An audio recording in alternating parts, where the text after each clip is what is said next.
और हम कितने सपने देखते हैं और तोड़ते हैं और उनकी खुशियों को भी छोड़ देते हैं। टूटे हुए सपने की सुने कौन खुशकी, अंतर को चीर यथा पलकों पर ठिठकी।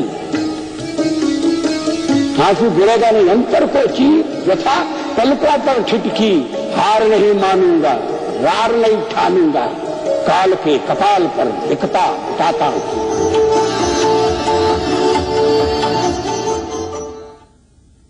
नमस्कार, हमारी इस खास पेशकश में आपका स्वागत है। मैं हूं निहारिका महेश्वरी। इरादों में अटल, फैसलों पर अटल, आदर्शों पर अटल, ओजस्वी वाणी के धनी। राजनीति में इस अटल व्यक्तित्व का कद आज भी उतना ऊंचा है। 50 के दशक में जब अटल बिहारी वाजपेयी ने राजनीति में कदम रखा, तो आज जब वो राजनीति से दूर हैं, तब से लेकर आज तक उनका नाम राजनीति के शीर्ष पर अटल है। राजनीति के वो भीष्म पितामह हैं।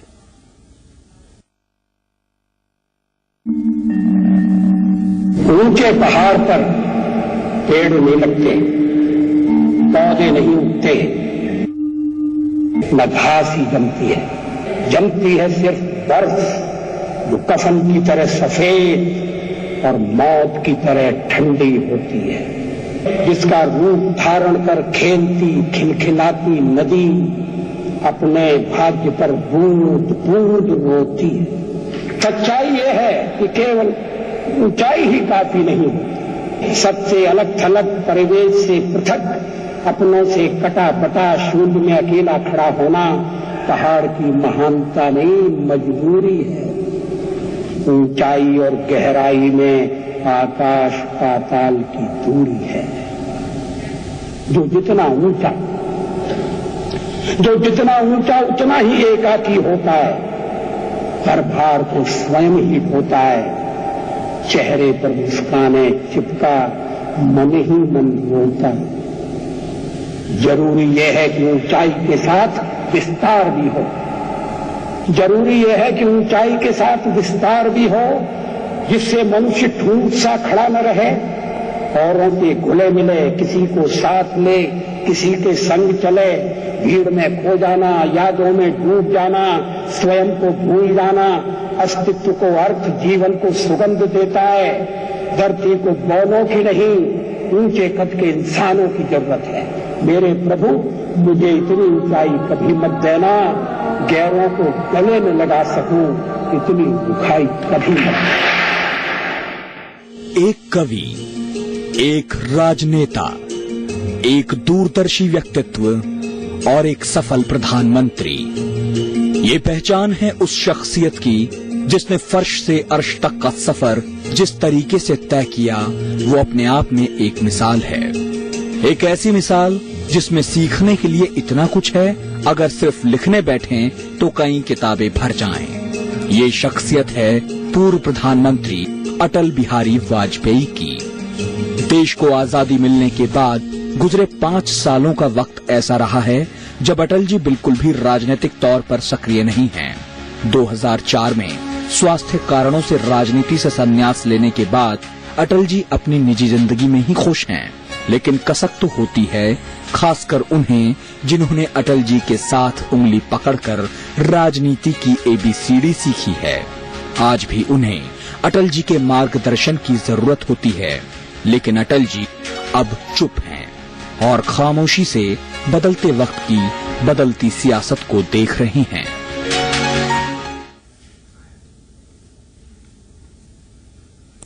अटल बिहारी वाजपेयी की शख्सियत अपने आप में एक संपूर्ण जीवन दर्शन का प्रतीक है। लगातार 40 साल की अथक राजनीतिक जीवन यात्रा के बाद अटल जी ने दशक भर पहले सार्वजनिक जीवन से संन्यास ले लिया। आज कृष्णा मेनन मार्ग के अपने घर में वो सिमटे हुए हैं। उनसे मिलने के लिए जब कुछ लोग पहुंचते हैं, वो लोग जिनके अटल जी उनके लिए एक नेता या एक पूर्व प्रधानमंत्री नहीं, बल्कि एक पूरी संस्था है। टूटे हुए सपने की सुने कौन खुशकी, अंतर को चीर यथा पलकों पर ठिठकी। आंसू गिरेगा नहीं, अंतर को चीर यथा पलकों पर ठिठकी। हार नहीं मानूंगा, रार नहीं ठानूंगा, काल के कपाल पर दिखता उठाता हूं।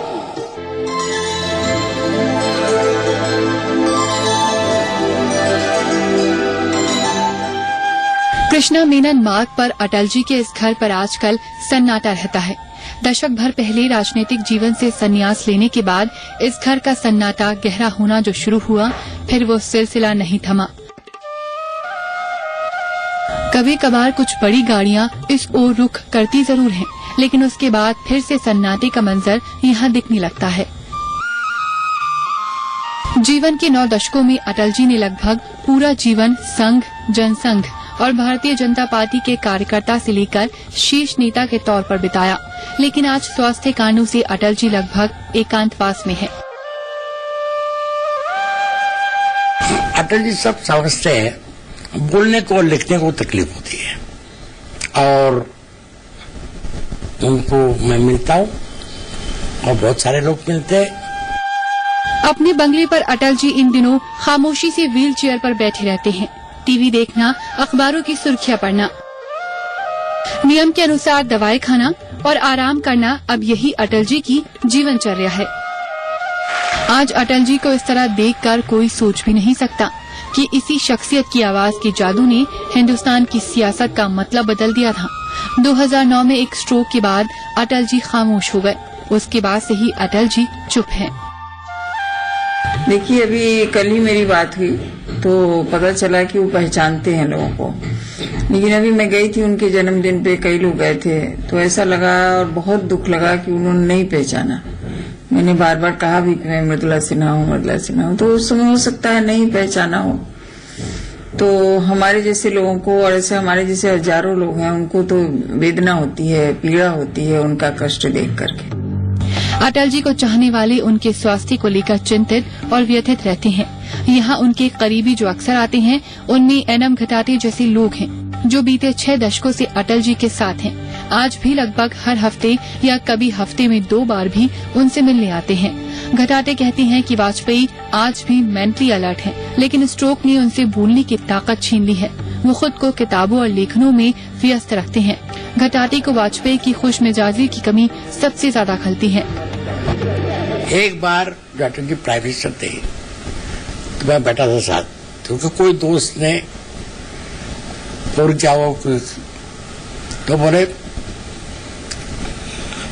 प्रधानमंत्री जी कहा हुआ उनको, तो बोले गोली मारो प्रधानमंत्री को, क्या कहना है कहो। बोलता था, he was very easy going.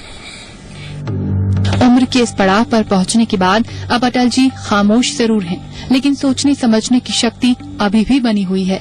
कुछ साल पहले तक अटल जी इशारों में बात कर लेते थे, लेकिन अब ऐसा नहीं हो पाता। अब लोग उनसे मिलने आते हैं और उन्हें देखकर चले जाते हैं। मैं तो जाता हूँ और मैं समझता हूँ सोनी के मेरे लिए तो वो एक मंदिर है। मंदिर में जाते हैं, अपना प्रणाम करके शरणवा के आ जाते हैं। भगवान जो है वहाँ पर हमको कुछ कहता तो है नहीं, लेकिन इतना है मैं शब्दों में वर्णन नहीं कर सकता मैं क्या हूँ। यकीनन चाहने वालों के लिए अटल जी की उपस्थिति भर ही प्रेरणा देती है। ये अटल जी की शख्सियत का ही कमाल है कि उम्र के इस पड़ाव में भी उनकी प्रासंगिकता न केवल उनके चाहने वालों बल्कि उनकी पार्टी के लिए भी बनी हुई है। गीतिका वर्मा, जी मीडिया, दिल्ली। पॉलिटिकली अनस्टॉपेबल थे अटल जी, और जिस तरीके से चुनावी कैंपेन था एक समय में, अब की बारी अटल बिहारी, वो दौर था जहां पर सबको साथ लेकर चलने की बात होती थी। कोई पूरी तरीके से नाराज हो गया, उसको मनाने की बात होती थी। रूठने मनाने के सिलसिले के बाद हंसी ठिठोली होती थी। 2004 तक ऐसा हुआ, जब राजनीतिक जीवन से संन्यास लेने के बाद अब तक 1 दशक इनके बीत चुके हैं। लेकिन ऐसे वक्त में जब सियासत में कोई उम्र की सीमा नहीं मानता है, अटल जी ने एक निश्चित समय के बाद राजनीति को अलविदा कहकर एक मिसाल कायम की, ताकि नए नेतृत्व को मौका मिल सके, यानी कि जो आगे यूथ है वो ब्लॉक ना हो। ये एक बहुत ही महत्वपूर्ण बात है। हालांकि इसका एक बड़ा कारण उनकी गिरती सेहत भी थी।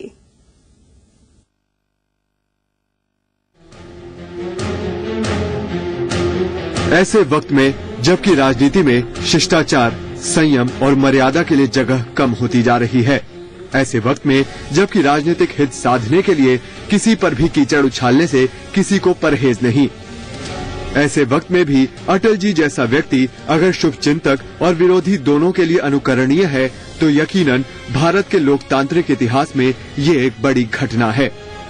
गठबंधन के प्रयोग को पहली बार सफलतापूर्वक आजमाने और उसे पूरे कार्यकाल तक निभाने का मादा सिर्फ अटल जी में था। अटल जी ने दिखाया कि क्षेत्रीयता, भाषाई और निजी हितों के नाम पर बने दलों को भी एक मंच पर न केवल लाया जा सकता है बल्कि उन्हें राष्ट्रीय अस्मिता से जोड़कर एक स्वस्थ परंपरा भी निभाई जा सकती है। अटल जी के करीबी लोगों का मानना है कि राजनीतिक दूरदर्शिता ही अटल जी की असली पूंजी थी, जिसका उन्होंने बखूबी इस्तेमाल किया। ऐसा प्रधानमंत्री नहीं बना जो 40 वर्षों तक जनता की समस्या के लिए, भारत के विकास के लिए संघर्ष किया हो, एक सपना देखा हो। और इसलिए उनके जो 5 साल 6 साल की जो अवधि थी, ये अब दोहराने की बात नहीं है कि एक एक विभाग में जितना काम हुआ पिछले 50 साल में नहीं हुआ था। इसका कारण था कि वो सपना देखा हुआ था। पहले 1996 में 13 दिन, फिर 1998 में 13 महीने, तो उसके बाद 1999 से 2004 तक 5 साल तक की सरकार अटल जी ने चलाई। ये वो दौर रहा जिसने ये दिखाया कि अगर नेतृत्व कुशल हो, दूरदर्शी हो, तो अलग अलग विचारधाराएं भी राष्ट्र निर्माण में एक साथ एक मंच पर दिख सकती हैं, क्योंकि किसी भी राजनीतिक विचारधारा का आखिरी मकसद राष्ट्र हित ही होना चाहिए। अटल जी ने ये पहला प्रयोग नहीं किया।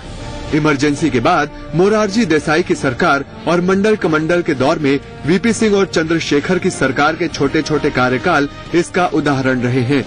लेकिन नेतृत्व के तौर पर अटल जी ने राजनीति में गठबंधन की सरकारों की एक नई परिभाषा लिख डाली।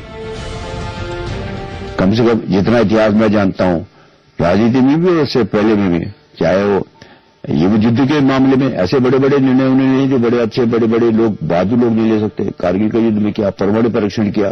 तो मैं नहीं समझता कि हमारे देश के अंदर कोई ऐसा पहले हुआ है या भविष्य में कोई हमारा ऐसी अच्छी किस्मत हुई कि इस प्रकार का नेता हमको मिलेगा। दरअसल अटल जी के भीतर ये नेतृत्व कुशलता यूं ही नहीं आई। अटल जी ने अपना पूरा जीवन समाज के बीच बिताया। जनसंघ के कार्यकर्ता के रूप में अटल जी ने पूरे देश का भ्रमण किया, संगठन में काम किया और छोटे से छोटे कार्यकर्ता के बीच में सहज भाव से रहे। यही वजह है कि जब अटल जी दिल्ली की सियासत में भी बड़ा नाम बन गए, उस वक्त भी वो कार्यकर्ताओं से दूर नहीं हुए। कार्यकर्ता कोई हो, अटल जी उसकी बात पूरी सुनते थे। आजकल ये अंदाज कितने नेताओं में मिलता है। मुझे ये भी याद है कि जब नारा लगता था प्रधानमंत्री की अगली बारी अटल बिहारी, तो बड़ी भीड़ होती थी और अटल जी और हम लोग साथ चलते होते थे। एक बार एक आगे उनसे 10 कदम आगे बढ़ के एक कार्यकर्ता ने ये नारा लगाया। उनको ये नारा नहीं पसंद था। वो सीधे 4-5 कदम धोती पहन के चलते थे, थोड़ा सा धोती में लटपटाए भी, और तेज कदम से चल के और उसका पीछे से कॉलर पकड़ लिया। वो बेचारा घबराया, किसने कॉलर नहीं, पीछे तो अटल बिहारी वाजपेयी है। क्यों? किसने कहा है नारा लगाने के लिए? क्यों? इस नारे में क्या है? और वो बेचारा इतना परेशान हो गया, हम लोग भी उस समय सब चुप हो गए। लेकिन वो थोड़ी दूर आगे बढ़ के फिर से वही नारा लगा दिया और उसके बाद वो हंस के रह गए। कहने का अभिप्राय कि वो ये नारा मत लगाओ, ये समय नहीं आया, ये भी कार्यकर्ताओं को मना करते थे। दरअसल ये जिक्र इसलिए जरूरी है क्योंकि अटल जी अब उम्र के चौथेपन में लगभग एकांतवासी हो चुके हैं। अटल जी की सक्रियता ही किस कदर करिश्माई थी, ये बताने की जरूरत नहीं है। इसका सबसे बड़ा उदाहरण खुद बीजेपी है, जिसकी राजनीतिक सक्रियता से 2004 में अटल जी अलग हुए तो उसके बाद बीजेपी को खुद को संभालने में ही 10 साल लग गए। और 10 साल बाद जब बीजेपी एक बार खुद को बेहतर स्थिति में पा रही है तो इसकी वजह भी अटल जी की वो सरकार है जिसके एजेंडे की झलक आज भी बीजेपी के घोषणा पत्र से लेकर मंच के भाषणों तक में दिखाई देती है। सियासत में ऐसा कद कितनों को मिलता है जिनका सिर्फ नाम ही राजनीति की दिशा और दशा बदल दे। गीतिका वर्मा के साथ ब्यूरो रिपोर्ट, जी मीडिया, दिल्ली। आज के दौर में जब आप पूछिए कि आप राजनीति को पसंद करते हैं तो कमोबेश सबका जवाब होगा ना। लेकिन अटल बिहारी वाजपेयी ये भारतीय राजनीति का सबसे लोकप्रिय चेहरा रहे हैं। एक कुशल राजनेता ही नहीं बल्कि एक बेहतरीन इंसान, जिस वजह से हमेशा लोगों के चहेते रहे। यही वजह है कि सालों से राजनीति से दूर रहने के बावजूद उनकी चमक कम अभी तक नहीं हुई है।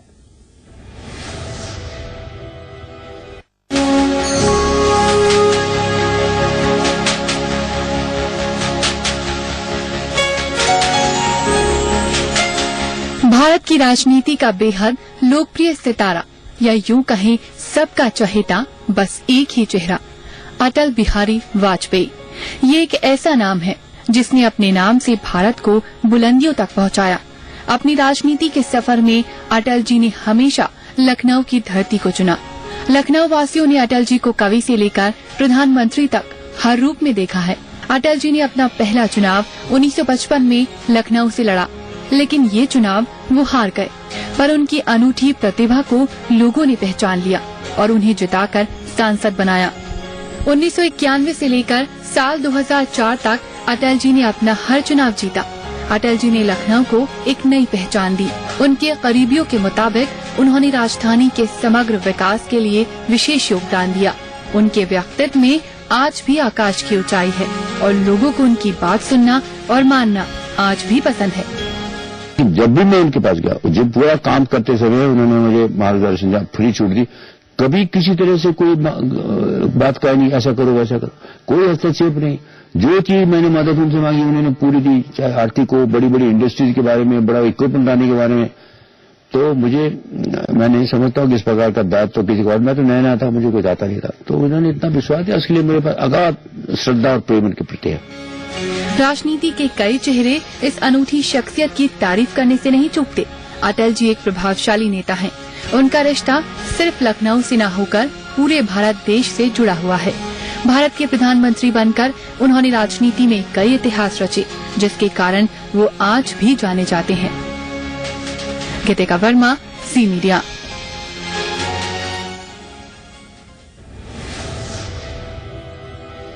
कल तक जिसकी बुलंद आवाज सुन विरोधियों में खलबली मच जाती थी, अगर अटल बिहारी वाजपेयी ने प्रश्न चिन्ह उठाया तो आत्ममंथन करने पर भी बारी आ जाती थी। इनकी उम्दा कविताएं दिल को छू जाती थी। आज वो ओजस्वी वाणी का धनी व्यक्तित्व कहीं न कहीं कोने में है, वो आवाज खामोश है।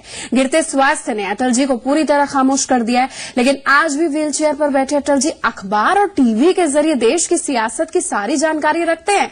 वो भले ही कुछ ना बोल पाते हों, भले ही कुछ लिख नहीं पाते हों, लेकिन आज भी अपने बंगले पर कविताओं में अपनी जिंदगी के सारे पलों के कागज वापस देखते रहते हैं, उन कागजों पर उकेर देते हैं सब कुछ।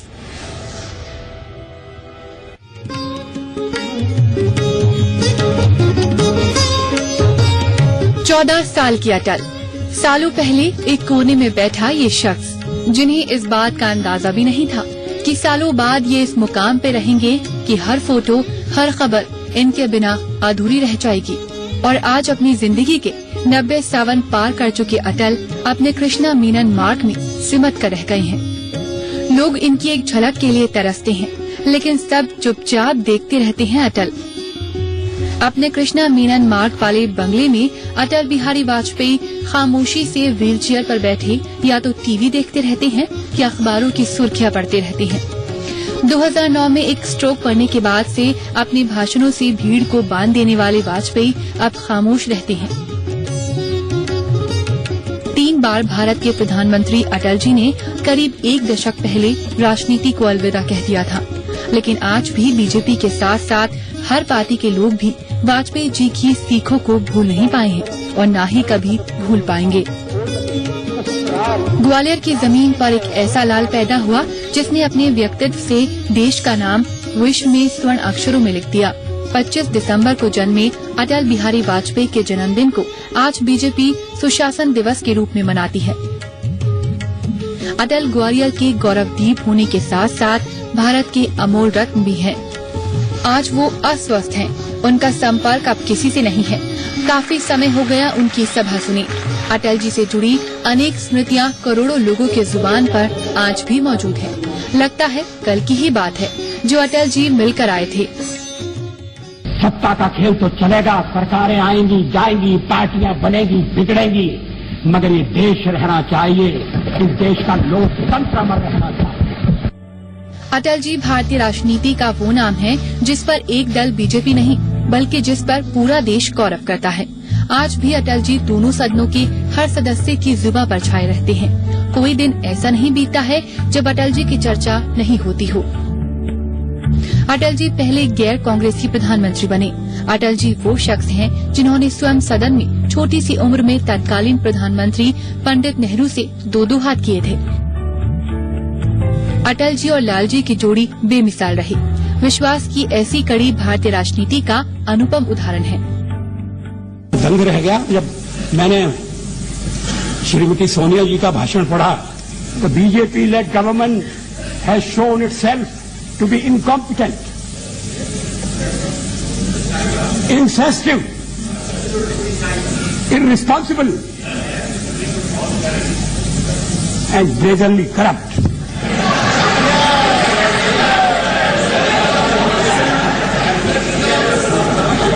राजनीतिक क्षेत्र में जो आपके साथ कंधे से कंधा लगाकर काम कर रहे हैं, इसी देश में मतभेद होंगे, उनके बारे में ये आपका मूल्यांकन है। एनएम खटाटे एक ऐसा नाम जो पिछले 6 दशकों से वाजपेयी जी से जुड़े रहे हैं। आज भी लगभग हर हफ्ते या कभी हफ्ते में 2 बार भी उनसे मिलने आते हैं। खटाटे कहती हैं कि वाजपेयी आज भी मेंटली अलर्ट है, लेकिन स्ट्रोक ने उनसे बोलने की ताकत छीन ली है। वो खुद को किताबों और लेखन में ही व्यस्त रखते हैं। खटाटे को वाजपेयी की खुश मिजाजी की कमी सबसे ज्यादा खलती है। पूरी हिंदी में किताब पढ़ी। मैंने उनको बोला एक दिन कि अटल जी इसमें ज्यादा दिमाग नहीं लगता है, तो बोले कि तुमको या मुझको? मैंने बोला नहीं, मुझको नहीं लगता है, इधर 31 देते। 2004 में चुनाव हारने के बाद वाजपेयी ने एनडीए के गठबंधन के एक्सपेरिमेंट की सफलता पर 4 पेज का आर्टिकल लिखा। उसमें उन्होंने लिखा कि कैसे कांग्रेस ने भी यही फॉर्मूला अपनाया और गठबंधन की राजनीति का महत्व हमेशा बरकरार रहेगा। आज वाजपेयी जी के दिन का ज्यादा वक्त डॉक्टरों के साथ बीतता है। वो कहते हैं वाजपेयी को उनका फेवरेट खाना चाइनीज और प्रॉन्स थोड़ा ही दिया जाता है, जिसे वो हमेशा मिस करते हैं। खटाटे को वाजपेयी का हंसमुख चेहरा बहुत याद आता है। उनके पास ऐसे कई लम्हे हैं जो उन्हें आज भी अच्छे से याद करते हैं। अटल जी, देश चाहता है कि आप स्वस्थ हों। आपके लिए हर देशवासी की शुभकामनाएं हैं। आज भी लोग आपसे कविता सुनने के इंतजार में हैं। कृतिका वर्मा, जी मीडिया।